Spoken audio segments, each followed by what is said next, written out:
दिल्लीच्या राजकारणाचा केंद्रबिंदू आज संसद भवन नव्हता तर होता जंतर मंतर, पंतप्रधानांचं निवासस्थान आणि संसद परिसर. एका बाजूला सीजेपी आणि विद्यार्थी आंदोलन, सोनम वांगचुक यांचं सुरू असलेलं उपोषण, तर दुसऱ्या बाजूला राहुल गांधी आणि काँग्रेसचा सरकार विरोधात थेट मोर्चा. आणि या सगळ्यामुळे आज राजधानी दिल्लीत आंदोलनाचा दिवस देखील पाहायला मिळाला. बरं, कालच्या संसद चलो आंदोलनानंतर आज सीजेपीनं रणनीती बदलली. संसदेकडे मोर्चा काढण्याऐवजी जंतर मंतरवरच धरणे सुरू ठेवण्याचा निर्णय घेतला. संस्थापक अभिजित दिपके यांनी स्पष्ट शब्दात सांगितलं की मागण्या मान्य होईपर्यंत आंदोलन मागे घेतलं जाणार नाही. सोनम वांगचुक यांचं उपोषणही सुरूच राहिलं. सरकारशी चर्चा सुरू असल्याच्या बातम्या आल्या, मात्र आंदोलनकर्त्यांनी ठोस लेखी निर्णयाशिवाय माघार घेण्यास नकार दिला.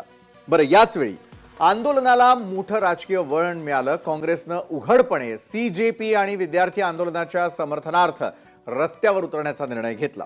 लोकसभेतील विरोधी पक्षनेते राहुल गांधी, प्रियंका गांधी वाड्रा आणि काँग्रेसचे अनेक खासदार पंतप्रधान नरेंद्र मोदी यांच्या निवासस्थानाकडे मोर्चा घेऊन गेले. दिल्ली पोलिसांनी त्यांना अडवलं. काँग्रेसचा आरोप आहे की शांततापूर्ण आंदोलन करणाऱ्या विद्यार्थ्यांवर आणि तरुणांवर पोलिसांनी बळाचा वापर केला, तर सरकारचा दावा आहे की कायदा आणि सुव्यवस्था राखण्यासाठी ही कारवाई करणं आवश्यक होती. बरं, तिकडे संसदेतही आंदोलनाचे तीव्र पडसाद उमटलेत. काँग्रेससह इंडिया आघाडीतील विरोधी पक्षांनी दिल्ली पोलिसांच्या कारवाईवर चर्चा घेण्याची मागणी करत सरकारला घेरलं. संसदेच्या आत गदारोळ आणि बाहेर आंदोलन अशा दुहेरी दबावाचा सामना केंद्र सरकारला करावा लागला. दरम्यान दिल्ली पोलिसांनी कालच्या हिंसाचार प्रकरणी दाखल केलेल्या FIRचा तपास सुरू ठेवलेला आहे.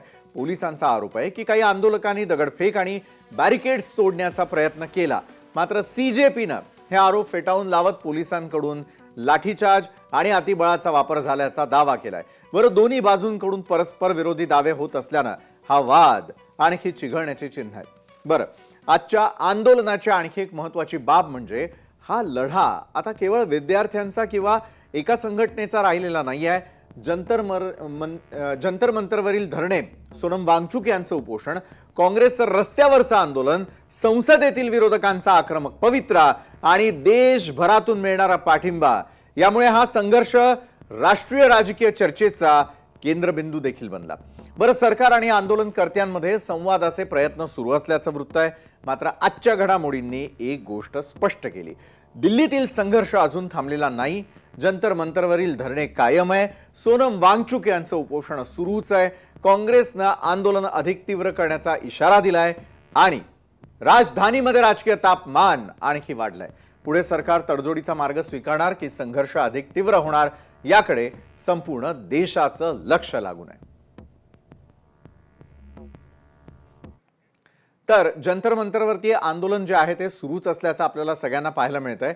आणि याच महत्वाच्या विषयावरती आज अधिक चर्चा करण्यासाठी आपण आमंत्रित केलेलं आहे भाजपचे प्रवक्ते विश्वास पाठक यांना, अखिल भारतीय काँग्रेस सचिव आणि तेलंगणाचे प्रभारी सचिन सावंत यांना, शिवसेनेचे मुख्य प्रवक्ते डॉक्टर राजू वाघमारे, उद्धव बाळासाहेब ठाकरेंच्या शिवसेनेचे प्रवक्ते ॲडव्होकेट जयेश वाणी, सगळ्यांचं मी स्वागत करतो. आणि अगदी काही क्षणामध्ये सदाभाऊ खोत देखील भाजपचे आमदार आपल्यासोबत जोडले जाणार आहेत, कारण त्यांनी केलेलं एक सगळ्यात मोठा आणि महत्त्वपूर्ण वक्तव्य आज दिवसभरात चर्चेचा विषय होता, त्यामुळे ते देखील आपल्यासोबत जोडले जातील. सचिनजी, आजच्या चर्चेची सुरुवात आपल्यापासून, कारण आज राहुल गांधी, प्रियंका गांधी, मल्लिकार्जुन खरगे, काँग्रेस खासदार पंतप्रधानांच्या निवासस्थानी जातात काय आणि त्यानंतर तिथे ठिय्या आंदोलन करतात आणि जितेंद्र सिंग त्या ठिकाणी भेटायला येतात. एवढ्या कालावधीमध्ये नेमकं काय घडलं? काय हवंय विरोधकांना, काय हवंय काँग्रेसला, काय हवंय राहुल गांधींना? जितेंद्र सिंग या प्रश्नांची उत्तरं देण्यासाठी त्या ठिकाणी दाखल झाले होते का? सचिनजी. झाले होते, परंतु राहुल गांधींना काय हवं आहे, काँग्रेसला काय हवं आहे, यापेक्षा देशाच्या जनतेला काय हवं आहे हे महत्वाचं आहे. बरं, देशाच्या जनतेनं त्यांची भूमिका, त्यांची जी काही इच्छा आहे ते गेल्या 2 महिन्यापासून व्यक्त केलेल्या आहे. तुम्ही ज्या वेळेला एक पक्ष 4 दिवसामध्ये जवळपास 2 कोटी पेक्षा जास्त त्याचे फॉलोअर तयार होतात, त्या पक्षाच्या अनुषंगानं तुम्ही हा सरकार, कुठल्याही लोकतांत्रिक पद्धतीनं आलेलं सरकार, जे जनमताची भीती त्यांना वाटते, तर विचार निश्चितपणे करेल की जनतेचा रोग कुठं आहे. धर्मेंद्र प्रधान यांच्या राजीनाम्याची मागणी ही देशाच्या कानाकोपऱ्यामधनं होते. काँग्रेस पक्षाचं म्हणायचं झालं तर गेले 2 महिने आम्ही आंदोलन करतो. युवक काँग्रेस NSUIच्या माध्यमातून असेल, राहुल गांधीजींच्या नेतृत्वाखाली हे आंदोलन सातत्यानं सुरू आहे. परंतु काल ज्या पद्धतीनं आणि गेल्या 20 दिवसामध्ये हे जे CJPचं जे आंदोलन आहे, जे चालू आहे, त्याला जो प्रतिसाद लोकतांत्रिक माध्यमातून आलेल्या सरकारकडनं मिळाला पाहिजे होता तो मिळालेला नाही. आणि ज्या पद्धतीनं अमानुष हल्ला त्या निष्पाप विद्यार्थ्यांवर केला ते पाहता आपल्या भारताची जे जगातला सगळ्यात मोठा लोकतांत्रिक देश आहे असं म्हणून आपण त्याचा गर्वाने उल्लेख करतो, त्याची तुलना आता उत्तर कोरिया आणि चीन बरोबर व्हावी अशा तऱ्हेची परिस्थिती निर्माण झालेली आहे. काय त्यांची चूक होती? देशामध्ये ज्या पद्धतीनं अन्याय झालेला आहे, एक परीक्षा नीट पद्धतीनं यांना घेता येत नाहीये. 22 पेक्षा जास्त विद्यार्थ्यांनी त्यांना आत्महत्या केलेल्या आहेत. अनेक लाखो विद्यार्थी ते त्या परीक्षा देतात, त्यांच्या आई वडिलांपासून त्यांचं कुटुंब त्याच्यामध्ये संपूर्णपणे गुंतलेलं असतं. आयुष्यातले 3-3, 4-4 वर्ष त्या परीक्षांमध्ये ते स्वतःचे संपूर्ण वाहून घेतलेलं असतं. त्यांना एक गॅरंटी या देशामध्ये घेऊ शकत नाही की तुम्हाला आलेला निकाल हा पूर्णपणे शुद्धपणे येईल आणि कुठल्याही तऱ्हेचा चुकीचा विद्यार्थी, चुकीचा डॉक्टर तिथे बनणार नाही याची गॅरंटी ते घेऊ शकत नाहीत. 152 पेक्षा जास्त या 12 वर्षाच्या कालावधीमध्ये पेपर लीक झालेले आहेत. मग याची जबाबदारी कोणी घ्यायची? मग जबाबदारीपासून टाळायचं, कारण ह्यांना नॉन बायोलॉजिकल आहे ते. हे विश्वगुरु राहिलेले नाहीत, आता देव राहिलेले आहेत असं त्यांचा समज झालेला आहे. त्यामुळे देवाकडे कोण मागणार अशा तऱ्हेच्या भावनेत नाही चाललंय. हे लोकतंत्र नाही, हे मोदी तंत्र चालू आहे आणि याचा विरोध करायला आम्ही संपूर्णपणे संपूर्ण विरोधी पक्ष असेल, काँग्रेस पक्ष असेल किंवा लोक असतील, सगळीकडे उतरत आहे. संपूर्ण देश पातळीवरती हा आवाज येतोय. बरं सचिनजी, तुमचं म्हणणं आहे देशवासियांना जे हवंय तेच दिल्लीमध्ये या क्षणाला घडतंय. सरकारला तसं वाटतं का? कारण विश्वास पाठकजी, पेपर फुटी तुम्ही मान्य केली, महिना जातो, आंदोलनं होत आहेत, त्यानंतर सरकारनं महिनाभरामध्ये नेमकी काय पावलं उचलली की जेणेकरून हे आंदोलन होऊ नये? कारण आता आरोप प्रत्यारोप होताना दिसत आहेत की सरकारला हे हवंय, विरोधकांना ते हवंय. मात्र खरंच देशवासियांना काय हवंय? विश्वास पाठक. विशालजी, नीट परीक्षेचे पेपर लीक झाले होते का लीक झालेले होते? त्यामुळे ताबडतोब दुसऱ्या दिवशी पुढच्या परीक्षेची तयारी करून नीटची परीक्षा संपलेली आहे. त्यात 22 विद्यार्थ्यांचं नुकसान झालेलं आहे, ते मृत्युमुखी पडलेले आहे, त्यांच्यासाठी आम्ही दिलगीर आहे. आता नीट परीक्षेचा हा जो विषय आहे हा संपलेला आहे. हे संपल्यानंतर राजकारण कसं सुरू झालं बघा. सोनम वांचूक हे तिकडे येतात, परमिशन नसताना धरणा देतात. सरकारकडनं काही त्याला अडचण नव्हती, आपण तो धरणा करू दिला. त्यानंतर CJPचे हे जे कार्यकर्ते आले, ज्यांना काँग्रेसने आणि आपले आम आदमी पार्टीने ज्या प्रकारे उचकवलं ते काल जनतेने पाहिलं. 118 पोलिसांना ज्या प्रकारे मारलं गेलं, मारहाण केली, एक सब इन्स्पेक्टर मारला जातो आणि अशा प्रकारच्या याच्यामध्ये तुम्ही असं कसं काय म्हणू शकता की लोकशाही केलेलं आंदोलन आहे? त्याचे नारे काय लागले? नारे हे लागले की संसद को हम उखाड़ फेंकेंगे, संसद को बर्बाद करेंगे, मोदी को पिटेंगे, अमर खालिद को रिहा करो, हमें चाहिए आजादी, अशा टाईपचे नारे लागतात. मोठ्या मोठ्या व्हेकल्सची तोडफोड झाली, पोलिसांना मारहाण केली. हे कोणतं आंदोलन आहे? आणि हे आंदोलन जंतर मंतरला न करता तुम्ही संसदेकडे गेले. काय काँग्रेसचा हा एक पॅटर्न आहे, जेव्हा जेव्हा पार्लमेंटरी सेशन असतं तेव्हा अशा प्रकारचे विषय काढून पार्लमेंटमध्ये चर्चाच करायची नाही. खरं तर पार्लमेंटमध्ये काल पीठासीन अधिकारी सांगत होते की आम्ही याच्यावर देखील चर्चा घ्यायला तयार आहे, मात्र त्याला त्याच्यात इंटरेस्टच नाही. आज राहुल गांधींची नौटंकी केली, लीडर ऑफ अपोजिशन आहे, त्यांना साधा कायदा करायला हवा. पार्लमेंट चालू असताना ते पार्लमेंटमध्ये का नाही बोलत? आणि जेव्हा जितेंद्र सिंग आणि आमचे गृह सचिव गेले, त्यांनी विचारले की तुमची मागणी काय? त्यांनी सांगितली की माझी मागणी एवढीच आहे की नीट या विषयावरनं चर्चा व्हायला हवी. त्यांनी 3दा विचारलं, आर शुअर, एवढीच तुमची मागणी आहे? म्हणजे आय एम शुअर. त्यांनी जाऊन वरिष्ठांची क्लिअरन्स घेतलं, त्यांना सांगितलं. मग राहुल गांधी म्हणतात की नाही, मला धर्मेंद्र प्रधानचा राजीनामा पाहिजे. समजा धर्मेंद्र प्रधानचा राजीनामा एक्सेप्ट केला असता तर पुढे यांना प्रधानमंत्र्यांचा राजीनामा पाहिजे. मुळामध्ये हे निवडणुकीच्या माध्यमातून मोदीजींना मात देऊ शकत नाही. त्यामुळे कॉंग्रेस पार्टीच्या खांद्यावर बंदूक ठेवून हे स्वार होतात आहे. आणि त्यांचं राहिलं आंदोलन बाजूला. प्रधानमंत्र्यांचा जो बंगला असतो त्याच्या 1 किलोमीटर पर्यंत सुरक्षा व्यवस्था असते, कोणी जाऊ शकत नाही. हाय सिक्युरिटी झोन असतो.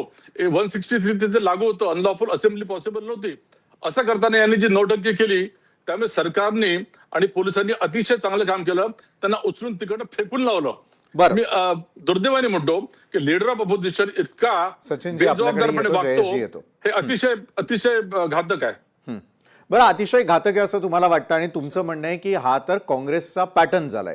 काँग्रेसकडून मी उत्तर घेणारच आहे सचिनजी. तत्पूर्वी जयेश वाणी आपल्याकडे येतो. शांततापूर्ण आंदोलन हा लोकशाहीतील मूलभूत अधिकार आहे.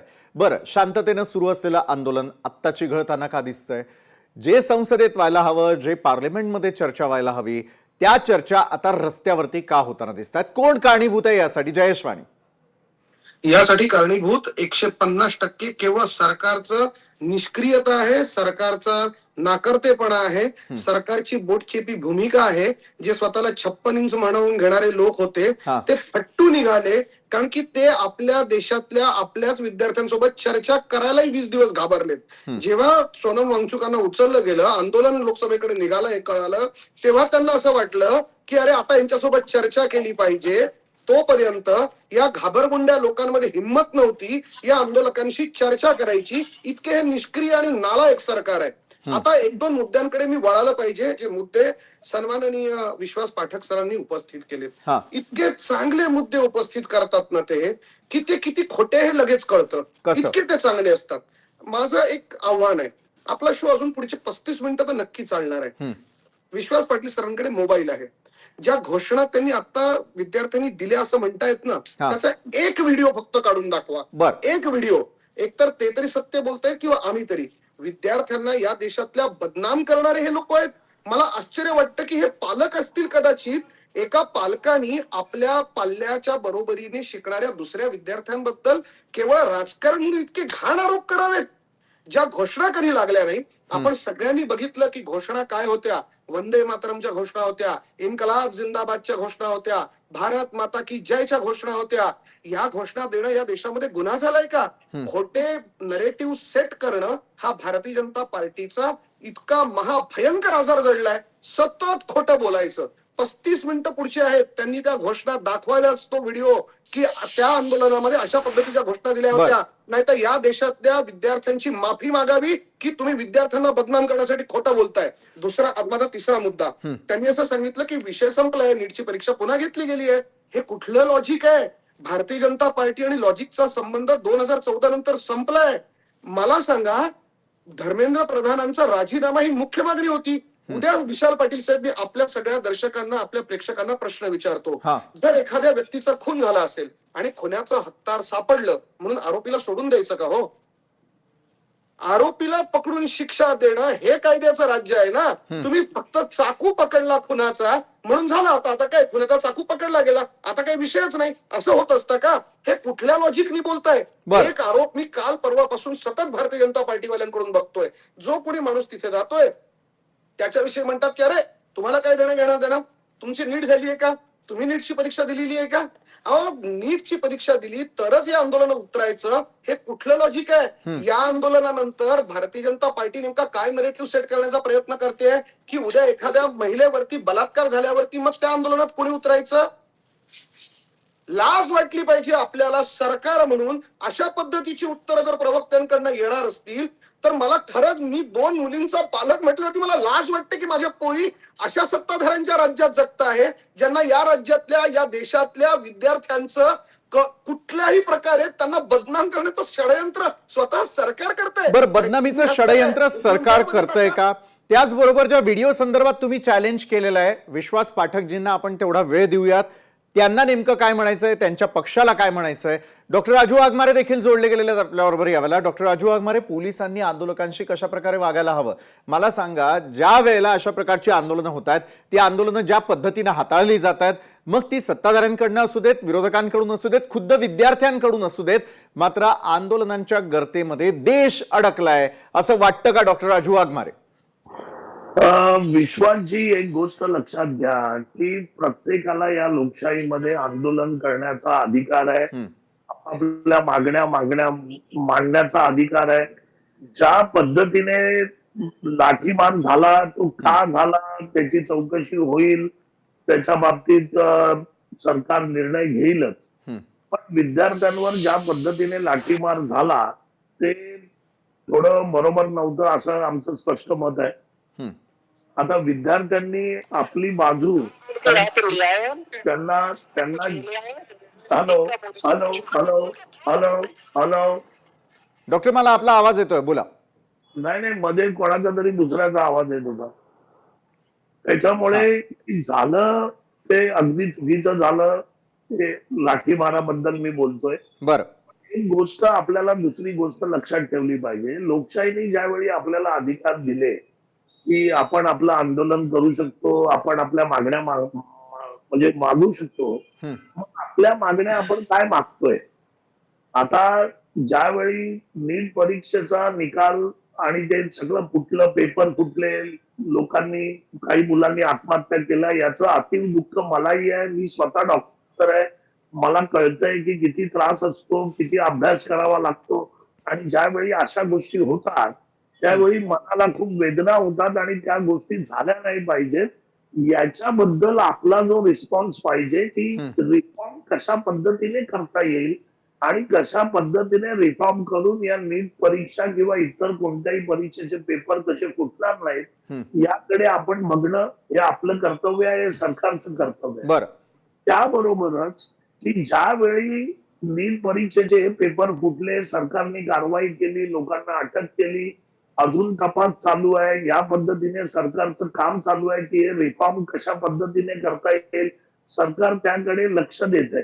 पण मग अशा वेळी ज्यावेळी आपण प्रत्येक वेळी त्या खात्याचा एखादा ज्येष्ठ मंत्री असेल किंवा त्या खात्याचा एखादा प्रमुख असेल, आपण त्याच्यावर जबाबदारी टाकून जर त्याचा राजीनामा करण्याची पद्धत आपण जर सुरू केली प्रत्येक वेळी, तर मग काय होतं की आपला हेतू किंवा ज्याच्यासाठी आपण आंदोलन करतोय तो हेतू बाजूला जातो आणि त्या गोष्टीला पॉलिटिकल वळण लागतं. कारण ते पॉलिटिकल वळण कसं लागतं या प्रकरणामध्ये बघा की अभिजित दिप्ते विद्यार्थ्यांसाठी त्या पद्धतीचं आंदोलन केलं, वांगचुक साहेबांनी त्या पद्धतीने त्याचं उपोषण केलं, इथपर्यंत सगळं ठीक होतं. पण ज्यावेळी राजकीय विरोधकांनी हे बघितलं की यांना वाढता पाठिंबा मिळतोय, तर प्रत्येक राजकीय विरोधकांनी जे सरकारच्या विरोधात होते याच्यामध्ये उडी मारण्याचा प्रयत्न केला, त्यांना भेटण्याचा प्रयत्न केला, त्यांच्याबद्दल स्टेटमेंट देण्याचा प्रयत्न केला. मग या सगळ्या गोष्टी जे कारण आहे ते बाजूला राहिलं आणि त्याला पॉलिटिकल वळण. बरं डॉक्टर, तुम्ही जो प्रश्न उपस्थित केलेला आहे सचिन सावंतजी यांच्याकडनं मला उत्तर अपेक्षित आहे. सचिनजी, डॉक्टर राजू वाघमारे म्हणतायत की थेटपणे आंदोलन जे आहे त्यामध्ये उडी घेण्याचा प्रयत्न प्रत्येक विरोधक करतोय, हे तुम्हाला मान्य आहे का? आणि त्याला जोडून पुढचा प्रश्न आहे की चौकशी पूर्ण होणं हे अत्यंत गरजेचं आहे. 1 महिन्याचा कालावधी होता की चौकशी पूर्ण व्हायला हवी होती, पेपर लीक का झाला, त्याचबरोबर विद्यार्थ्यांच्या भवितव्याचं पुढे काय होणार, आणि रिफॉर्मेशन संदर्भात डॉक्टर बोलत होते, रिफॉर्मेशनला पुरेसा वेळ सरकारकडे होता असं तुम्हाला वाटतं का? कारण आता काय की चौकशी पूर्ण होण्यापूर्वीच विरोधकांकडून काय किंवा विद्यार्थ्यांकडून काय शिक्षण मंत्र्यांच्या राजीनाम्याची मागणी होताना दिसते. सचिनजी. पहिली गोष्ट मला एक कळत नाही की आता पंतप्रधानांच्या घेरावाच्या म्हणजे त्यांच्या निवासाच्या घेरावाच्या संदर्भामध्ये मला ज्या पद्धतीची भूमिका विश्वास पाठक यांनी मांडली, हे इलिगल आहे किंवा अशा पद्धतीचं करू नये वगैरे, हा जो काही त्यांचा तो काही बौद्धिक अभिनिवेश आहे तो 2014च्या अगोदर कुठे होता? पंतप्रधानांच्या घरावरती घेराव टाकण्याचं काम हे भारतीय जनता पक्षाने केलं नव्हतं का? 2013चं आंदोलन विसरून गेले का? त्याच्याही अगोदर अनेक वेळा त्यांनी प्रयत्न केलेले आहेत. जाहीर देखील केला आम्ही पंतप्रधानांच्या घराचा घेराव करणार आहोत म्हणून. तुम्हाला आठवत असेल की राजघाटमध्ये महात्मा गांधीजींच्या समाधीवरती नाचण्याचं काम सुषमा स्वराज यांनी केलं होतं, ते काही विसरलेलं नाही लोक. आणि प्रत्येक वेळेला राजीनामा मागण्याचं काम त्यावेळेला 2014च्या आधी भारतीय जनता पक्ष करत नव्हतं का? त्यामुळे त्यावेळेला ते राजकीय होतं का? पहिली गोष्ट अशी असते की लोकशाहीमध्ये जे लोकांनी निवडून दिलेलं सरकार आहे ते लोकांच्या एकंदर हिताशी संबंधित चालतं की नाही हे पाहणं गरजेचं असतं आणि त्याला उत्तरदायी असतं. त्यामुळे ज्या पद्धतीनं 22 लोकांनी आत्महत्या केल्या, 22 मुलांनी, त्याची जबाबदारी स्वीकारली आणि त्यांनी नैतिकतेनं राजीनामा दिला पाहिजे. लाल बहादूर शास्त्रींनी ते उदाहरण घालून दिलं होतं सुरुवातीलाच, हे लक्षात घेतलं पाहिजे. आणि ज्या पद्धतीनं आता बोललं जात आहे की ह्यांनी राजीनामा देण्याची आवश्यकता काय, म्हणजे याचा अर्थ काय? आजच एनडीएच्या बैठकीमध्ये पंतप्रधान स्वतः म्हणाले हे महापाप आहे म्हणून. मग जर महापाप आहे तर त्या पापाला सजा द्यायला नको. मग का पालीसारखं शेपटी तोडायची, खालच्या लोकांच्या अधिकारांवरती कारवाई करायची आणि नंतर आम्ही मात्र फार शुद्ध आहोत असं सांगायचं?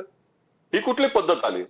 एकंदरच आपल्याला आठवत असेल की 2014च्या आधी 26/11चा हल्ला झाला असेल, त्यावेळेला राज्याच्या मुख्यमंत्री विलासराव देशमुख असतील, उपमुख्यमंत्री गृहमंत्री होते आर आबा असतील किंवा केंद्रीय गृहमंत्री राजीनामा दिला होता. त्यानंतरही पवन बन्सलांनी राजीनामा दिला, अश्विनी कुमारांनी राजीनामा दिलेला आहे. ज्या वेळेला आरोप झाले त्यावेळेच्या सरकारनं त्या ठिकाणी त्याची जबाबदारी स्वीकारून राजीनामा दिला, पहिल्यांदा चौकशी होऊ दिली. आज मात्र हे चौकशीच्या पलीकडे गेलेत, कारण हे नॉन बायोलॉजिकल आहेत ना, हे देव आहेत.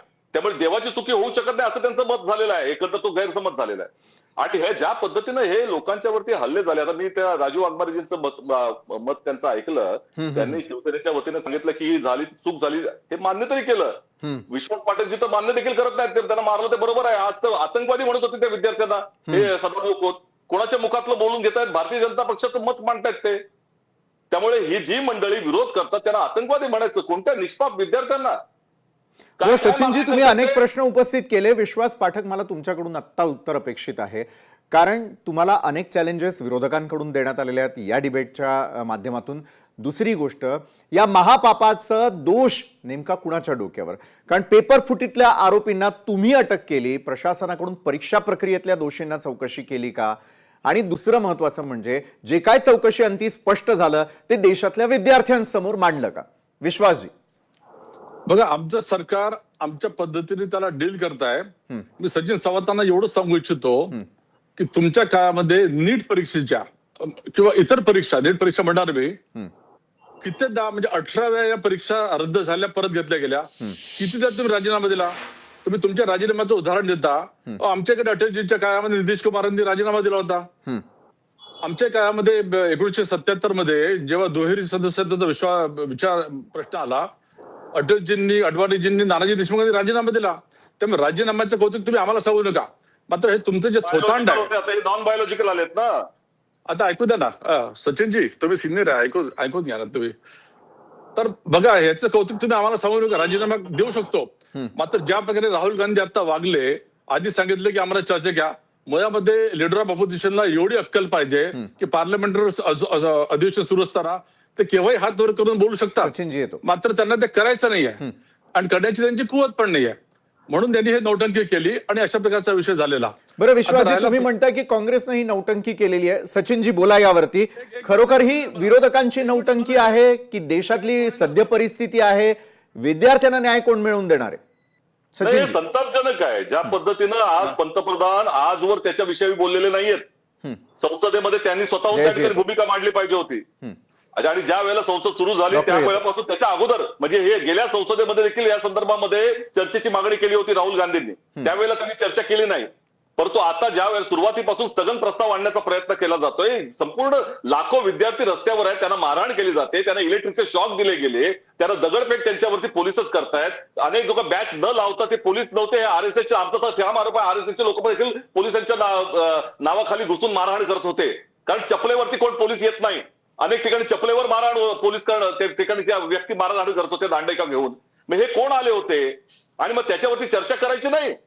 आणि मग स्थगन प्रस्ताव जो विरोधकांचा अधिकार आहे मांडण्याचा, की सगळ्या बाजूला ते तुमचा जो व्यवहार बाजूला ठेवा आणि त्याच्यावर चर्चा करा, तर त्याच्यावरती तयार नाही सरकार. चर्चेची तयारी नेमकी कुणाची आहे? म्हणजे एका बाजूला सरकार चर्चेला तयार नाहीये, विरोधक चर्चेला तयार नाहीये. विश्वासजी, थोडक्यात, आणि तुम्ही व्हिडिओ दाखवणार आहात का जे चॅलेंज जयेश वाणी यांनी आपल्याला दिलेलं होतं? मला तुम्ही वेळ तर द्या, मी सगळ्यांचे उत्तर देतो. नक्की, हा बोला ना विश्वासजी. मला हेच सांगायचं आहे की संसदेमध्ये हे का बोलत नाही? हे नीटचा विषय आताच पार्लमेंट सोड द्या, मागच्या पार्लमेंट आठवा, मागच्या पार्लमेंट आठवा. पार्लमेंट अधिवेशन सुरू व्हायच्या आधी असे हे या प्रकारे बेजबाबदार सारखे वागतात आणि पार्लमेंट होऊ देत नाही. आता राहिला विषय जयेश वाणींचा. जयेश वाणी सध्या फार उत्साहात असतात आणि विषयाची मी आधी तुम्हाला विचारतो की तुम्ही टीव्हीवर काही बघितलंय की असे नारे झाले की नाही? निश्चितच आम्ही जी सद्य परिस्थिती आहे तीच दाखवण्याचा प्रयत्न करतोय. नाही, न्यूट्रल म्हणून तुम्ही ऐकले की नाही? तर मी ऐकवतो आणि मी ऐकवतो जयजी काय करते त्याचं मला आधी उत्तर हवं आहे. बर, मी आता ऐकवतो. जयजी तुम्ही बोला, काय कराल तुम्ही? बघ आता शिवसेनेत असं झालंय. नाही, मी काय करणार ते तुम्हालाच करायचंय. तुम्हाला देशद्रोही विरोधात गुन्हा दाखल करायचा नाही तर तुम्ही देशद्रोह्यांना सामील आहात. तुम्ही उद्या एफआयआर दाखल कराल, बिलकुल कराल. दाखवा, चला बघा, दाखवा. मी नाही घालत असल्या गोष्टी. शिवसेना अशी आहे. ठेवता तुम्ही देशद्रोही आहात मग तुम्ही देशद्रोह्यांचे व्हिडिओ लपवून ठेवणार. जयेशजी आपण आधी उत्तर घेऊयात. दाखवा. विश्वासजी सविस्तर त्याला बोला. दाखवा जनतेला. हे दाखवा. दाखवायच्या आधी सांगतो ही हुल की कुणाला दुसऱ्याला द्या. ही हुल दुसऱ्या कोणाला तरी द्या. सध्या चला स्थिती अशी दाखवा. झाली आहे चला की ते दाखवा आणि ही हुल आता दुसऱ्या कोणाला तरी द्या. ही हुल दुसऱ्या कोणाला तरी द्या. दाखवा व्हिडिओ. चला ही हुल नका देऊ मला. चला दाखवा. जयेशजी हा, दाखवा भाजपची व्हिडिओ. बाजू ऐकून घेऊयात आधी.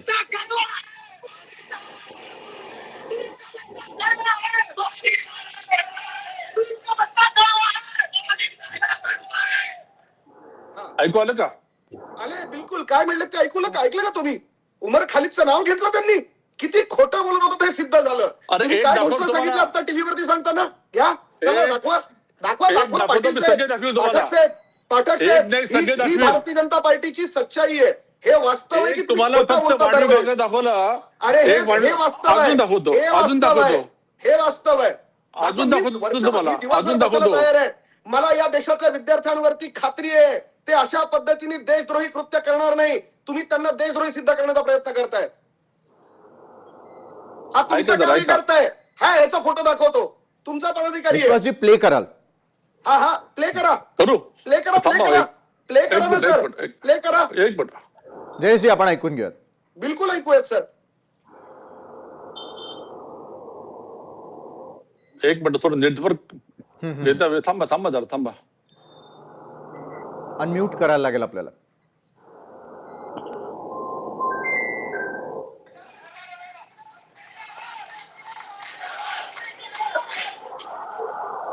इन्कलाब जिंदाबाद. इन्कलाब जिंदाबाद.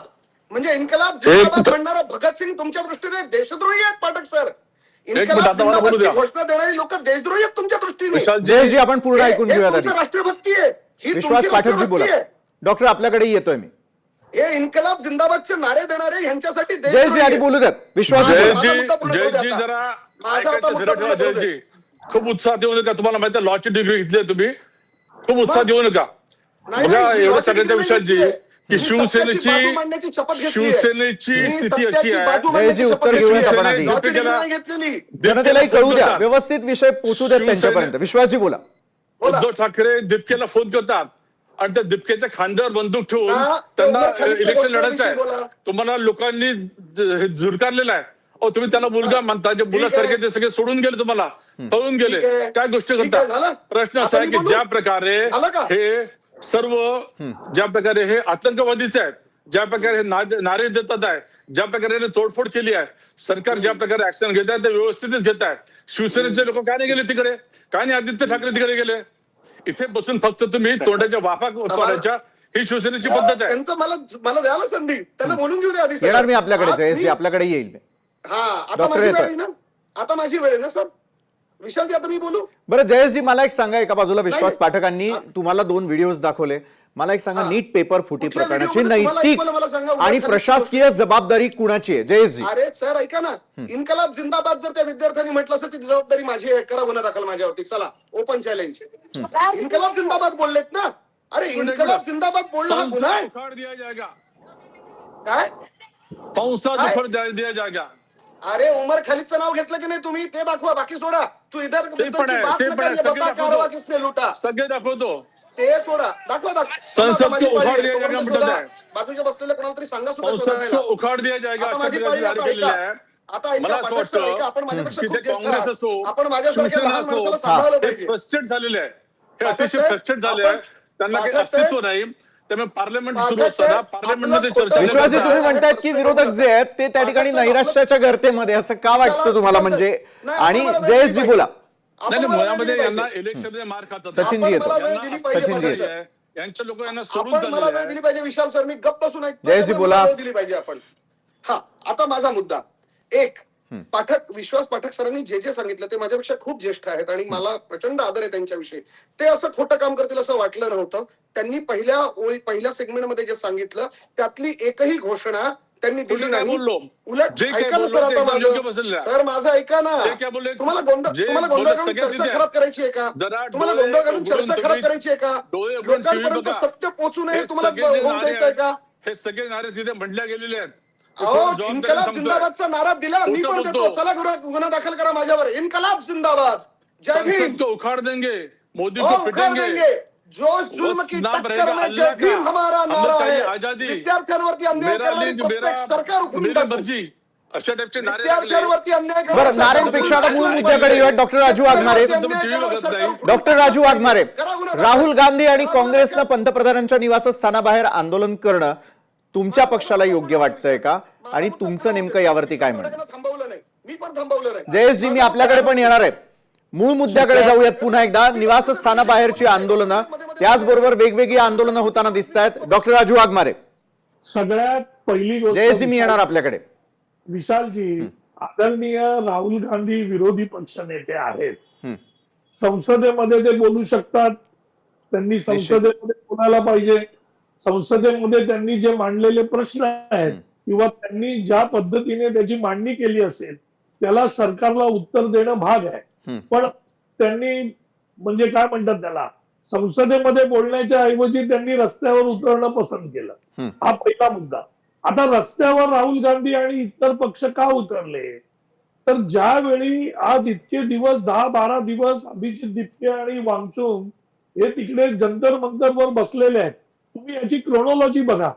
हे जे जंतर मंतरवर बसलेले होते, कोणता राजकीय पक्ष जंतर मंतरवर दिपकेंना आणि वांगचुकना बघायला गेला किंवा भेटायला गेला, तर एकही गेला नाही. ना काँग्रेस गेली, ना उपाटा गेली, ना मनसे गेली, ना आप गेली. आप कधी गेली, तर ज्यावेळी कळायला लागलं की लोकांचा रिस्पॉन्स आता तिकडे मिळतोय, अभिजित दिपकेकडे लोकांचा रिस्पॉन्स येतोय, हे जेव्हा या सगळ्या विरोधी पक्षांना कळलं, त्यावेळी उभाटा तर तो फेसबुकचा पक्ष आहे. उद्धव ठाकरे फेसबुक सोडून कुठे जात नाहीत. त्याच्यामुळे त्यांनी फेसबुकवरच पाठिंबा दिला की आमचा पाठिंबा आहे, आमचा पाठिंबा आहे. कारण रस्त्यावर उतरू शकत नाही, बरोबर यायला कोण नाही. त्याच्यामुळे उभाटाची स्थिती ती पूर्णपणे तशीच आहे. फेसबुकचा पक्ष आहे. त्यांनी काय केलं, आता बघा, आता उद्धव ठाकरे हे जेव्हा आंदोलन झालं, एवढी गर्दी झाली, त्यावेळी स्वतःचं राजकीय अस्तित्व दाखवण्यासाठी उद्धव ठाकरे उद्या दिल्लीला चाललेत. काय तर म्हणे आम्ही पाठिंबा द्यायला चाललो. यांचा पाठिंबा नाही आहे, यांना स्वतःचं अस्तित्व जगाला दाखवायचंय की आम्ही जिवंत आहोत. कारण हा संपायला विशालजी बोला. फक्त दुसऱ्या डिबेटवर एक्झिट करतोय. तीच परिस्थिती विश्वासजी मी आपल्याकडे येतोय. नाही, मला एक्झिट करावं लागेल. दुसरी डिबेट आहे, बाकी तीच परिस्थिती आहे. आज त्या परिस्थितीमुळे अभिजित दिपके आणि वांगचुकच्या स्थितीचा फायदा घेण्यासाठी हे विरोधी पक्ष त्याच्यामध्ये उतरतायत. बरं, तुमच्या आरोपांचं खंडन यावेळेला सचिन सावंतही करतायत. ते देखील एक व्हिडिओ दाखवतायत. मला सांगा सचिनजी, आंदोलनांमुळे सार्वजनिक सुव्यवस्था कुठेतरी बिघडू शकते, अशी परिस्थिती देशात का निर्माण होते? सचिनजी. जयेशजी मी आपल्याला पूर्ण वेळ देणार आहे. पहिली गोष्ट अशी की हे आंदोलन दाखवतोय, ते आंदोलन मी स्वतः त्यामध्ये आहे. गेल्या 2 महिन्यापासून नीटच्या मुद्द्यांवरती देश पातळीवरती आंदोलन होत आहे. महाराष्ट्रात नव्हे, प्रत्येक देशातल्या प्रत्येक राज्यात ते झालेलं आहे. राहुल गांधीजीच्या नेतृत्वात झालंय. युवक काँग्रेस एनएसयूआय करते आणि मागणी एकच आहे, धर्मेंद्र प्रधानांचा राजीनामा. आणि त्यामुळे ही काही नवीन मागणी नाहीये. दुसरी गोष्ट, राजू वाघमारे यांनी सांगितलं की ज्या अभिजित दिपके यांच्या आंदोलनाला प्रतिसाद मिळतोय हे पाहून त्या ठिकाणी इतर पक्ष सामील झाले. आता मला सांगा, पहिली गोष्ट, ते इतर पक्ष सामील झाले की नाही झाले हा नंतरचा भाग आहे. अभिजित दिपके यांच्या आंदोलनाला पाठिंबा मिळतोय आहे, याचा अर्थ जनमताचं काय रेटा आहे, लोकांना काय पाहिजे. 4 दिवसामध्ये 2 कोटीपेक्षा जास्त जेव्हा त्या कॉक्रोच जनता पार्टीची रजिस्टरी नाही आहे, त्यांनी सांगितलं निवडणुकी लढवणार नाही, या एका संघटनेला पण देखील म्हणता येणार नाही त्याला. फक्त फेसबुक आपल्या त्या सोशल मीडियामध्ये तयार झालेल्या एका ऑर्गनायझेशनला इतका पाठिंबा मिळतो, याचा अर्थ लोक किती मोठ्या प्रमाणामध्ये त्या ठिकाणी याच्या विरोधात आक्रोश करतायत हे दिसतंय. जेनची सगळी यंग जनरेशन करते, ते सगळे युवक आहेत, सगळे विद्यार्थी आहेत. मग सरकारची भूमिका काय असली पाहिजे?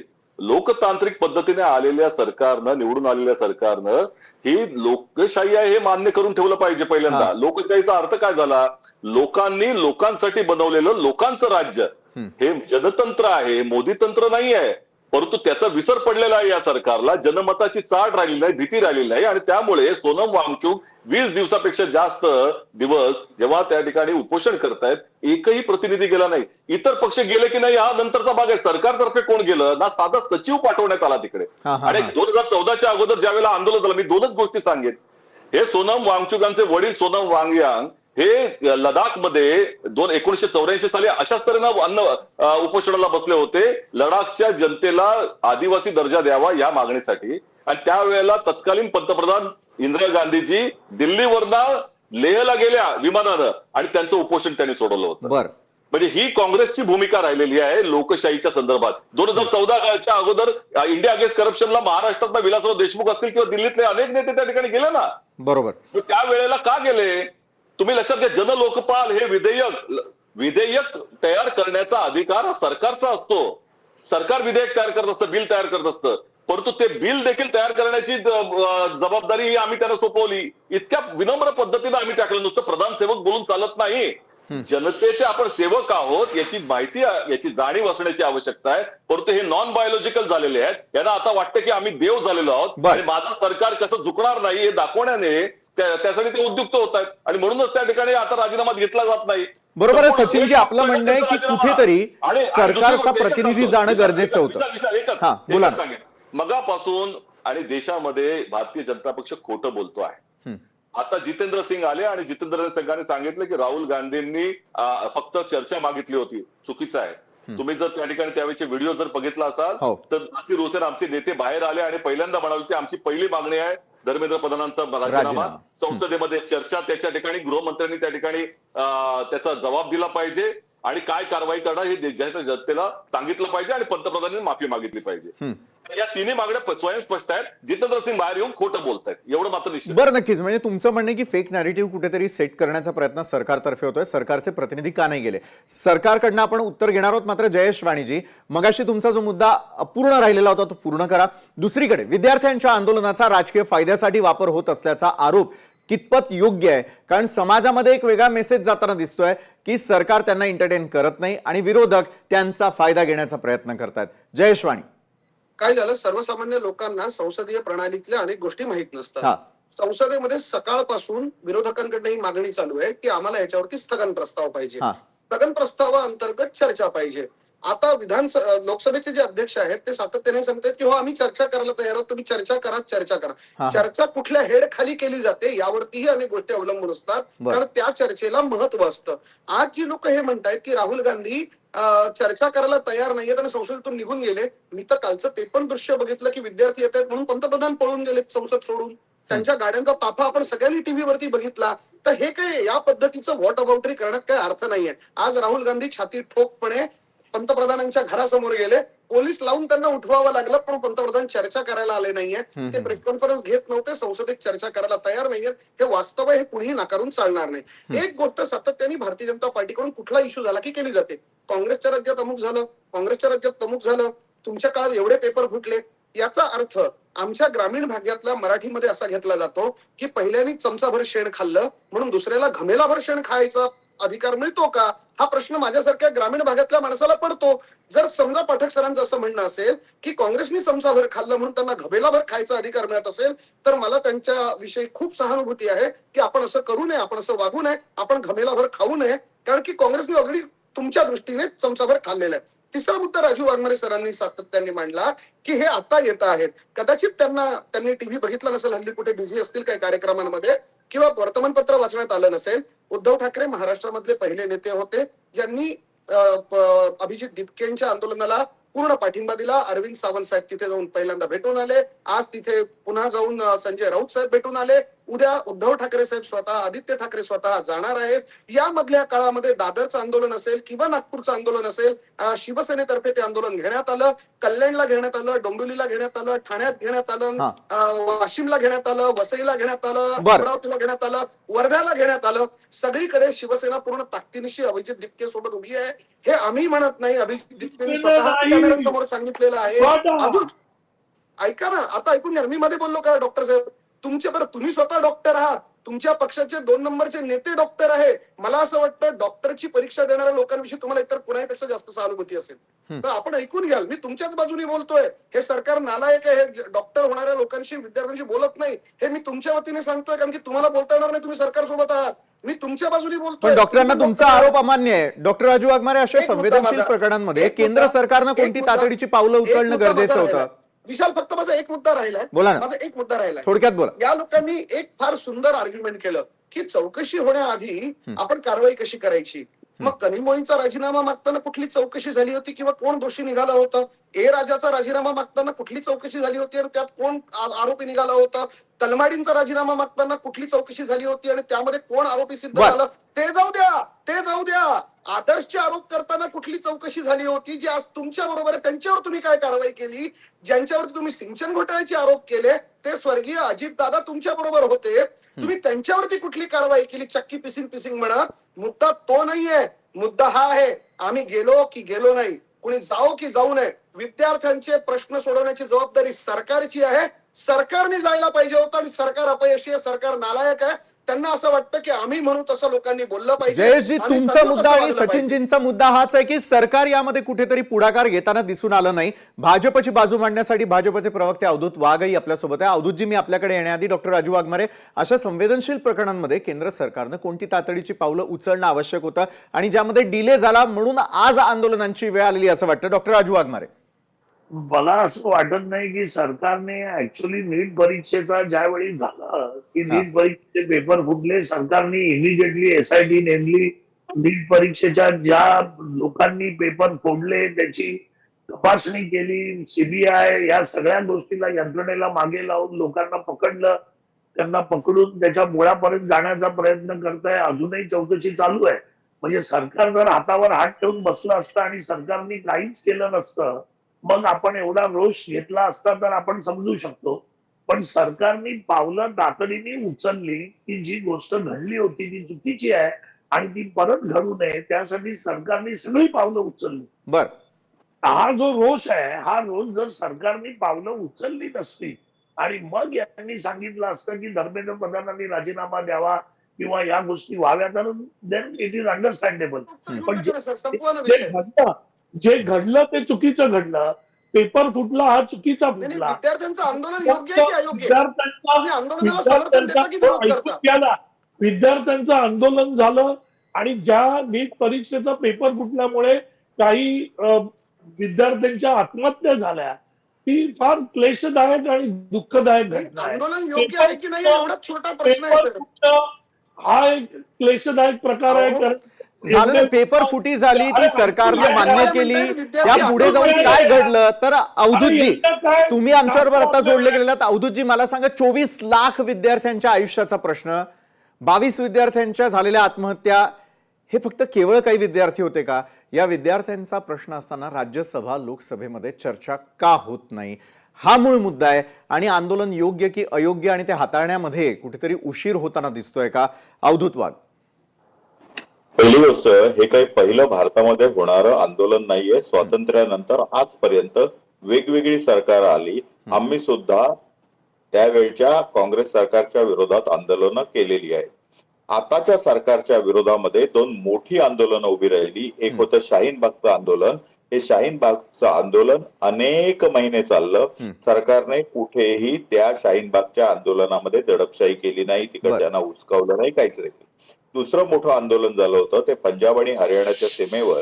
तिकडचे शेतकरी ज्यावेळी दिल्लीमध्ये कूच करत होते, येत होते, त्यावेळी एक मोठं आंदोलन झालं. या दोन्ही आंदोलनामध्ये आपण पाहिलं असेल ते एका ठराविक मर्यादेपर्यंत सरकारने हस्तक्षेप यासाठी केला नाही, कारण आंदोलन करणं हे विरोधकांचं काम आहे, कर्तव्य आहे. त्या एखाद्याला जर वाटत असेल की आपल्यावर अन्याय होत असेल तर जरूर त्याने आंदोलन करावं. मुख्य मुद्दा असा आहे की 20 दिवस सातत्याने अन्नत्याग केल्यानंतर, सोनम वांगचुक यांची तब्येत ढासळल्यानंतर सुप्रीम कोर्टाने सांगितलं की यांची तब्येत आणि यांची जीव वाचवण्याची जबाबदारी सरकारची आहे. सोनम वांगचुक ज्यावेळी तयार नव्हते त्यांचं आंदोलन मागे घ्यायला, त्यावेळी त्यांना सरकारी इस्पितळामध्ये दाखल करावं लागलं. हे सुप्रीम कोर्टाच्या आदेशाने झालं. आता या आंदोलनाकडे वळू. हे जर खऱ्या अर्थाने जर विद्यार्थ्यांचं आंदोलन असतं तर सिर्फ अल्लाह तेरा नाम रहेगा किंवा भारत तेरे तुकडे होंगे इन्शाल्लाह इन्शाल्लाह म्हणणारी लोक, ज्या लोकांनी जम्मू आणि काश्मीर हा भारताचा अविभाज्य भाग नाहीये, हा विवादित भाग आहे अशी म्हणणारी लोक, अशी सगळी लोक जर तिकडे येऊन राहिली असती आणि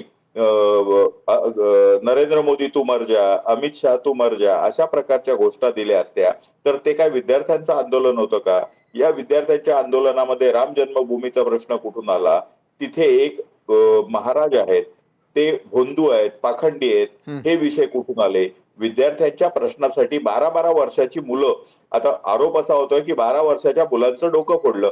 ती 12 वर्षाची मुलं आली कशी? त्या 12 वर्षाच्या मुलांचा नीटशी काय संबंध आहे? तुम्ही मला सांगा, 12 वर्षाचा मुलगा स्वतः आपल्या पायाने चालत तिकडे आंदोलनामध्ये येऊ शकतो का? आणि 18 वर्षापर्यंत जोपर्यंत मतदानाचा हक्क नाही तोपर्यंत तो मुलगा त्याच्या पालकांच्या अंडर असतो. तर अशी 12-12 वर्षाच्या मुलांची डोकी फोडली असं काहीतरी बोलायचं. शेवटी हे आंदोलन एक कोणतरी माणूस जो अमेरिकेमध्ये होता, अमेरिकेमध्ये तो कशासाठी गेला होता की इकडच्या आम आदमी पार्टीच्या आंदोलनामध्ये तो भाग घेत होता आणि नंतर काही कालानंतर मला माहित नाही काय झालं, अमेरिकेमध्ये गेला. अमेरिकेमध्ये त्याचा विजा संपला, नवीन विजा पॉलिसी मध्ये त्याला पुढे विजा मिळत नव्हता. अशा वेळी तो भारतामध्ये आला. जर विजा मिळाला असता तो आलाच नसता. त्याचा एक बळीचा बकरा बनवून त्याला इथे आणलं आणि एका दिवसामध्ये आंदोलन उभं राहिलं. 1979ला आसाम गणसंग्राम परिषदेचे, म्हणजे त्यावेळी आसाम गणसंग्राम परिषद पण नव्हती, ऑल आसाम स्टुडंट्स फेडरेशनचे प्रभुकुमार आणि प्रफुल्ल कुमार मोहंती यांनी 6 वर्ष आंदोलन केलं आणि नंतर 1985ला याची स्थापना, आसाम गणसंग्राम परिषदेची स्थापना झाली. हा माणूस विमानामधनं उतरतो, डायरेक्टली जंतर मंतरवर जातो, जंतर मंतरवर लोक येतात, नंतर students federation of India, all India students federation, हे सगळे लेफ्टिस्ट लोक एकत्र येतात.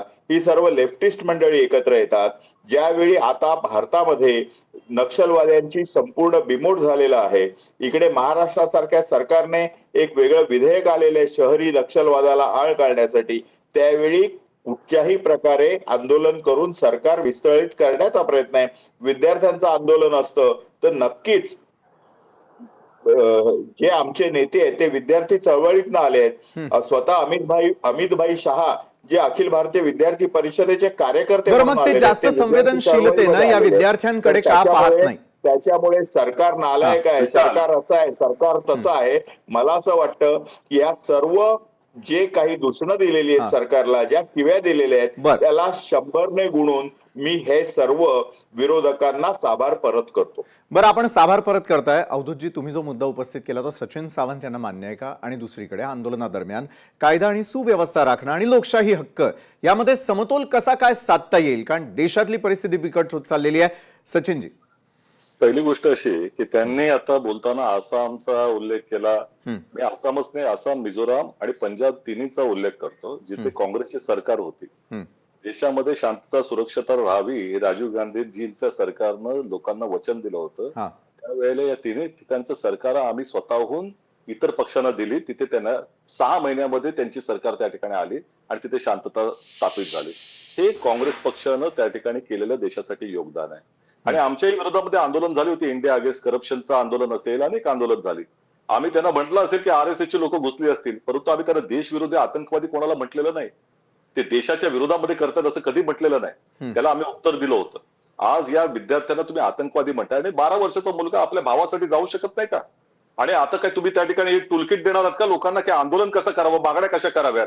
बरं, दुसरी गोष्ट अशी की आतापर्यंतच्या 12 वर्षाच्या इतिहासामध्ये जर तुम्ही पाहिलं तर प्रत्येक आंदोलनामध्ये भारतीय जनता पक्ष आणि RSS चे एजंट घुसवले जातात आणि त्यांच्या माध्यमातून अशा तऱ्हेच्या घोषणा पण दिल्या जातात आणि मग त्यांना माध्यमांच्या माध्यमात रंग देऊन भारतीय जनता पक्षाला आंदोलन बदनाम करण्यासाठी त्याचा प्रयत्न होतो. असंच त्या ठिकाणी तुम्ही शेतकऱ्यांच्या आंदोलनाच्या वेळेला देखील पाहिलं ना, त्या अजय कुमार मिश्रा टेनेच्या गाडीच्या खाली शेतकरी मेले.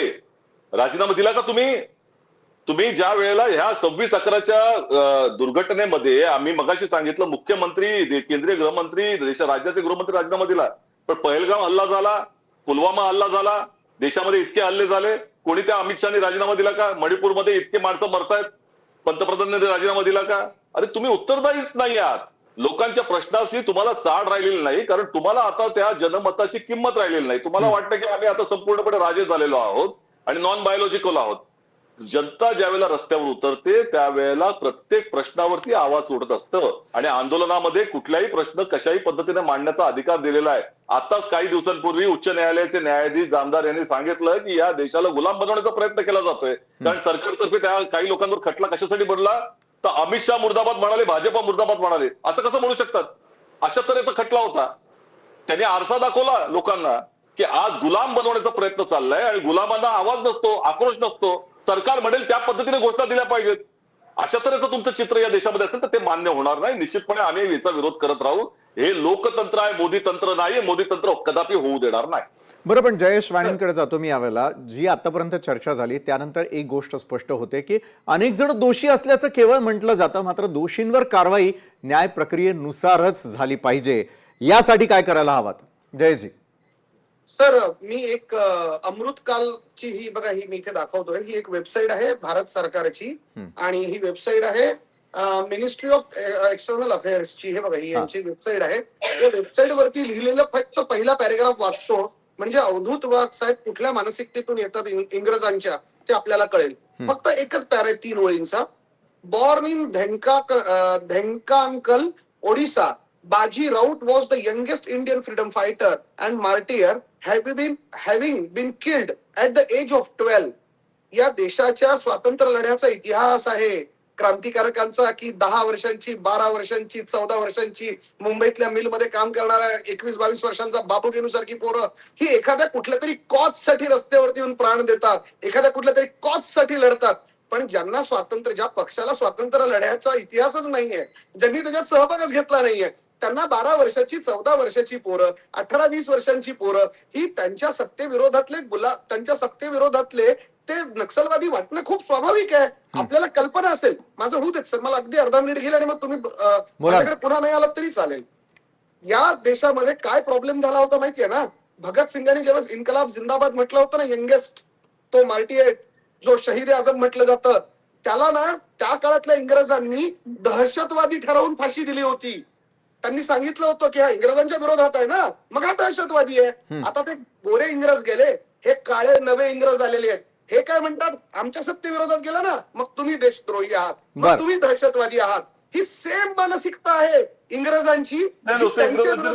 प्रत्येक आवाजाला दहशतवादी ठरवते. नुसती इंग्रजांची नाही, हिटलरने देखील तसंच म्हटलं होतं, मुसोलिनीने तसंच म्हटलं होतं, ईदी अमीनने तसंच म्हटलं होतं. नाही सर, एवढं त्यांना माहित नाही. नाही, ते सगळं माहिती असेल ना अवधूतजी. नाही, अवधूतजी, विरोधकांचे आरोप तुम्ही ऐकले. कालच्या मोर्चात हिंसेला पोलिसांनी सुरुवात केल्याचा विद्यार्थ्यांनी आरोप केला. त्यानंतर आंदोलनात बाहेरचे सामील असल्याचं देखील बोललं जात आहे. 40 मुलं अत्यवस्थ असताना त्यावर सरकारनं केलेल्या कारवाई दरम्यान काय समोर येताना दिसतंय? म्हणजे नेमकं कुठल्या मानसिकतेनं देशात नेमकं काय चालू आहे? अवधूतजी. मला असं वाटतं की कुठचंही आंदोलन लोकशाही मार्गाने चाललं पाहिजे आणि लोकशाहीच्या मार्गातील आंदोलनाला मर्यादा पण असल्या पाहिजेत आणि त्या मर्यादा जर नसल्या तर अमर्यादित आंदोलन हिंसक होऊ शकतं. कालचं आंदोलन हे असं हिंसक झालं. त्यावेळी 2 बॅरिकेड सोडून शेवटी संसद भवनामध्ये घुसण्याचा प्रयत्न जर आंदोलक करत असतील, जो रिस्ट्रिक्टेड एरिया आहे, तर मला सांगा 550हून अधिक खासदार त्या संसदेमध्ये असतात. त्यांच्या जीविताची हानी जर कोणी झाली असती तर त्याची जबाबदारी कोणी घेतली असती? उद्या त्या खासदारांच्या जीवाला काहीतरी बरं वाईट झालं असतं तर त्याची जबाबदारी कोणी घेतली असती? शेवटी लॉ अँड ऑर्डर सिच्युएशन आहे. आंदोलक जर 3रं बॅरिकेड फोडून आणि तोडून जर आतमध्ये जाण्याचा प्रयत्न करत असतील तर त्यांना काय आरती ओवाळायची का? आता मला सचिनजी अतिशय हुशार काँग्रेसचे प्रवक्ते आहेत, सरचिटणीस आहेत, त्यांनी त्यांची बाजू चांगली मांडली. परंतु ते विसरले की त्यांच्याच कालखंडामध्ये 2012ला ज्यावेळी बाबा रामदेव नोव्हेंबरमध्ये एका बंदिस्त हॉलमध्ये करप्शन फ्री इंडियासाठी आंदोलन करत होते, ज्यावेळी ते बसले होते त्यावेळी रात्री 4 ते 5च्या सुमारास आंदोलनाचा पहिला दिवस होता. 20वा, 22वा आणि 23वा दिवस नव्हता. ते कुठेही बाहेर पण पडले नव्हते. एका हॉलमध्ये बसून ते सगळे जे 1000, 2000, 5000 लोक आहेत ते आंदोलन करत होते आणि रात्री 4 ते 5ची वेळ होती. त्यावेळी पहिल्याच दिवशी काँग्रेसच्या कॉप्सनी, काँग्रेसच्या दिल्ली पोलिसांनी आतमध्ये घुसून बाबा रामदेवाला पळवून लावलं, हुसकावून लावलं, तिकडे लाठीमार केला, तिकडे अश्रुधुराच्या दळकांड्या फोडल्या. तुम्ही बोलत असताना मी बोलत नाही. पाटील यांना थांबवा. निश्चित अवधूतजी, आपली बाजू पूर्ण करा, मी त्यांच्याकडेही जाणार आहे. अवधूतजी बोला. तुम्ही बोलत असताना मी बोलत नाही. तुमच्या जिभेला लगाम घाला. मी बोलत असताना बोलायचं अवधूतजी नाही मुद्दा मध्ये. पूर्ण करा. मी बोलत असताना मध्ये बोलायचं नाही. बाबा रामदेव तुम्ही बोलताना मी बोलत नाही. तर ज्यावेळी बाबा रामदेवच्या आंदोलनाला ज्या पक्षाच्या सरकारने आणि पोलिसांनी पहिल्याच दिवशी ते आंदोलन हुसकावून लावलं, तर हे सगळीकडे होतं. मी असं म्हणत नाही की काल झालेलं बरोबर आहे की चूक आहे, ह्याच्याबद्दल मी पटणार नाही.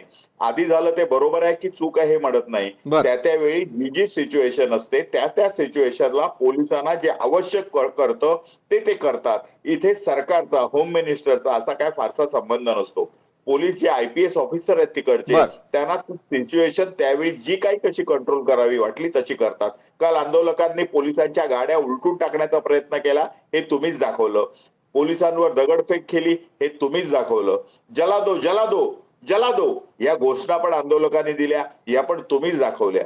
आता अशा परिस्थितीमध्ये जर तो जमाव बेभान झाला असेल तर त्याला आरती उताळायची नाही, त्याच्या गयावया करायच्या नाहीत, एवढं मला वाटतं IPS अधिकाऱ्यांना त्यांच्या ट्रेनिंग कोर्समध्ये शिकवलेलं असतं. एवढंच मला या निमित्ताने बोलायचं. बरं, पण आता जाता जाता चारही मान्यवरांसाठी एकच प्रश्न आहे. डॉक्टर राजू वाघमारे आपल्यापासून सुरुवात करेल.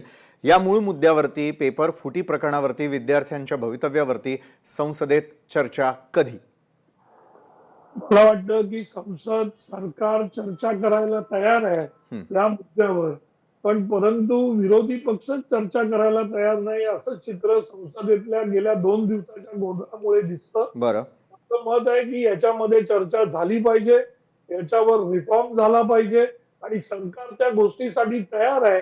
विरोधकांनी बसून त्याच्यावर चर्चा करून मार्ग काढला पाहिजे, कारण शेवटी विद्यार्थी हा या देशाचा कणा आहे आणि विद्यार्थी काय राजकीय नाही आहे.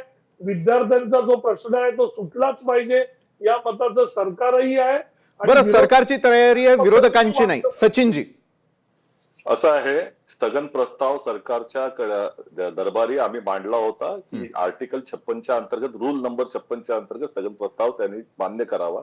जर सरकार प्रामाणिक असतं तर लगेच मान्य केला असता आणि चर्चेला सुरुवात झाली असती. परंतु ज्या वेळेला स्थगन प्रस्तावाचा जो काही मार्ग आहे हा संसदीय मार्ग आहे, संविधानाने दिलेला विरोधकांना अधिकार आहे, तो जर मान्य केला नाही तर तुम्ही म्हणत असाल की तुमच्या पद्धतीने चर्चा करा, तर सरकारला जर प्रामाणिक हेतू असेल तर त्यांनी मान्य केला असता. आणि सगळ्यात महत्वाचं म्हणजे पहिली गोष्ट केली पाहिजे होती, BSc ला बाजूला सारून ज्या वेळेला आंदोलन होते, लाखो लोक तिथे आलेले आहेत, त्यावेळेला सरकारनं स्वतःच उत्तर दिलं पाहिजे होतं की आम्हाला हे उत्तर द्यायचंय. पंतप्रधानांनी आता काय त्याच्याबद्दल उत्तर दिलेलं नाही. बरं, तुम्हाला पंतप्रधानांकडून उत्तर हवंय. जयेशजी, थोडक्यात 3च पॉइंट फक्त, अगदी मोजके. एक भाग, मी माझ्या पक्षाचा प्रवक्ता म्हणून अत्यंत जाहीर पद्धतीने आणि पूर्ण जबाबदारीने सांगतो, लोकसभा अध्यक्षांना ह्यांच्यापैकी कुणीही बाजूला बसलेल्यांनी लोकसभा अध्यक्षांना आता सांगावं, 9 वाजत आले, 10-11 वाजेपर्यंत त्यांनी सांगावं की उद्या स्थगन प्रस्तावावरती चर्चा होईल. आणि माझी खात्री आहे काँग्रेसही त्याला समर्थन देईल. उद्या स्थगन प्रस्तावावरती चर्चा करायला विरोधक तयार आहेत. बघूया यांची किती नियत साफ आहे, स्थगन प्रस्तावावरती चर्चा घेतात का. एक. क्रमांक 2, IPS आणि ते जबाबदार असतात, होम मिनिस्टरचा आणि पंतप्रधानांचा त्याच्याशी काही संबंध नसतो. तर मी धन्यवाद देतो, हे चांगलं ज्ञान आम्हाला भारतीयांना दिलं. आम्ही तर हे पण बघितलं की स्वच्छ भारतच्या संडासाच्या फिती कापायला सुद्धा मोठे नेते जात होते, तर कदाचित त्यातल्या विटा दगड त्यांनी लावले असतील म्हणून ते गेले असतील झेंडा दाखवायला. तर ठीक आहे, हरकत नाही. माझं काही म्हणणं नाही की एक चांगला पायंडा जर घालत असतील IPS वरती जबाबदारी, तर ज्या IPSनी त्या महिला मुलीच्या थोबाडीत मारली ना, उद्या संध्याकाळपर्यंत किमान त्याला तरी सस्पेंड करा. केंद्र सरकारकडे ते अधिकार आहेत. आणि मला हे पण माहिती आहे, कदाचित भाजपला माहित नसेल की दिल्लीची सुरक्षा व्यवस्था ही दिल्ली केंद्रशासित प्रदेश असल्यामुळे डायरेक्ट होम मिनिस्टरच्या अंडर असते, तिथली पोलीस डायरेक्ट त्यांच्या अंडर असते. कदाचित ते त्यांना माहित नसावं. माझा शेवटचा मुद्दा, मी अत्यंत विनम्रपणे सांगतो, या पूर्ण चर्चेमध्ये पुन्हा एकदा हे निश्चित झालं की भारतीय जनता पार्टी आणि त्यांच्या सहयोगी मित्र पक्षांकडे कुठलाही अजेंडा नाही. विद्यार्थ्यांना बदनाम करणे, या देशातल्या विद्यार्थ्यांना नक्षलवादी, देशद्रोही ठरवणे, हे यांचं राजकीय इप्सित साध्य करण्याचं सगळ्यात मोठं हत्यार आहे. आणि ते त्याच दृष्टीने प्रयत्न करतील. धर्मेंद्र प्रधानांचा राजीनामा ही मुख्य मागणी आहे, त्यावरची चर्चा लोकसभेतली ही स्थगन प्रस्तावाद्वारे ही दुसरी मागणी आहे. या दोन्ही मागण्या सरकारने मान्य कराव्या. विद्यार्थ्यांच्या वतीने सुद्धा मी विनंती करतो, सरकारची भूमिका काय आहे? कारण विद्यार्थ्यांना न्यायाची अपेक्षा आहे. उद्या विद्यार्थ्यांना त्यांच्या प्रश्नांची उत्तरं मिळणार का? अवधूतजी बोलू ना. पहिली गोष्ट म्हणजे या भारतातील सगळ्यात मोठी विद्यार्थी संघटना अखिल भारतीय विद्यार्थी परिषद ही भारतीय जनता पक्षाशी संबंधित आहे. त्यामुळे 4-2 टाळकी आपल्या बरोबर असल्यानंतर आपण सर्व विद्यार्थ्यांचं प्रतिनिधित्व करतो अशा भ्रमामध्ये कोणी राहू नये. ज्यांचे 3 खासदार आहेत त्यांनी आता शिकवायला जाऊ नये की संसद कशी चालवायची, काय चालवायची. ज्यांना आपला पक्ष चालवता आला नाहीये. अरे तुम्ही गप्पा बसाव, मला बोलताना मध्ये बोलू नका. अवधूतजी, ज्यांना विद्यार्थ्यांना आपला न्याय पक्ष मिळेल का? चालवता आला नाही, तुम्ही बोला, तुम्ही ज्यांना आपला पक्ष चालवता आला नाही असे आता संसद कशी चालवणार याचे धडे देतात आहेत. हे मला वाटतं सचिन सावंतांनी सांगितलं तर मी ऐकून घेईन, कारण सचिन सावंत अशा राष्ट्रीय पक्षाचे नेते आहेत आणि प्रवक्ते आहेत की ज्या पक्षाने जवळजवळ 60 वर्ष या देशावर राज्य केलेलं आहे. पण ज्यांना महाराष्ट्र नीट धड चालवता आला नाहीये आणि स्वतःच्या ताकदीवर कधी महाराष्ट्राचा मुख्यमंत्री आणता आला नाहीये, ते केवढ्या बडाया मारतात हे बघून मला हसू येतं. सर्वात महत्वाचं म्हणजे संसदेमध्ये संसद कशी चालवावी यासाठी एक मंडळ असतं. संसदीय मंत्री जे आहेत ते हे सगळं ठरवतात. त्याच्यामध्ये लोकसभा अध्यक्ष, विरोधी पक्ष नेता जो ठराव मांडतो त्याच्यासाठी शहानिशा होते, वेळ ठरवलेला असतो. संसद सुरू होण्याआधीच सर्व पक्षांची बैठक होते आणि कार्यक्रम पत्रिका केली जाते. एखादा जर विषय त्यामध्ये ऍड करायचा असेल तर इतर विषय आपल्याला बाजूला ठेवावे लागतात. त्यासाठी सर्वांची तयारी असते. आतापर्यंत आम्ही पाहिलेलं आहे की राहुल गांधीजी हे मोठ्या द्वेषाने विषय आणतात, विषय चर्चेला येतो. विरोधी पक्षांची भाषणं झाल्यानंतर ते सभात्याग करतात. ज्यावेळी सरकार पक्ष उत्तर द्यायला उठतो त्यावेळी सभागृहामध्ये विरोधी पक्षाचा एकही माणूस नसतो. यांचा थ्रो अँड रन ही जी पॉलिसी आहे, बोलायचं आणि निघून जायचं, परंतु उत्तर ऐकायचं नाही. मला असं वाटतं की सरकार हे सगळे प्रश्न सोडवायला सक्षम आहे. आतापर्यंत 12 वर्ष अतिशय गांभीर्याने एकही दिवस रजा न घेता मोदीजींनी जे राज्य चालवलेलं आहे, देश चालवलेला आहे, ते ह्यांना नकोच आहे. बरं अवधूतजी, सरकारला उत्तर द्यायचंय, विरोधकांना उत्तरांची अपेक्षा आहे, विद्यार्थ्यांना उद्या तरी न्याय मिळतो का याकडे आमचं देखील लक्ष असेल. वेळेची मर्यादा आहे, त्यामुळे चारही मान्यवरांना विनंती आहे की आपल्याला या चर्चेमध्ये इथेच थांबावं लागतं. धन्यवाद, तुम्ही आमच्या बरोबर या चर्चासत्रात जोडला गेलात त्यासाठी. मात्र विद्यार्थ्यांचा प्रश्न अनुत्तरित राहतो का, त्यावरती संसदेत चर्चा होते का? उद्याचा दिवस आणखी देशवासियांसाठी, विद्यार्थ्यांसाठी काय नवं घेऊन येतोय यावरती आमचं लक्ष असेलच. तुर्तास आजच्या न्यूज प्लॅनेटमध्ये वेळ झाली इथंच थांबण्याची. ताज्या घडामोडींसाठी पाहायला विसरू नका लोकशाही मराठी. लोकशाही मराठी ऐका, पहा, जागरूक रहा.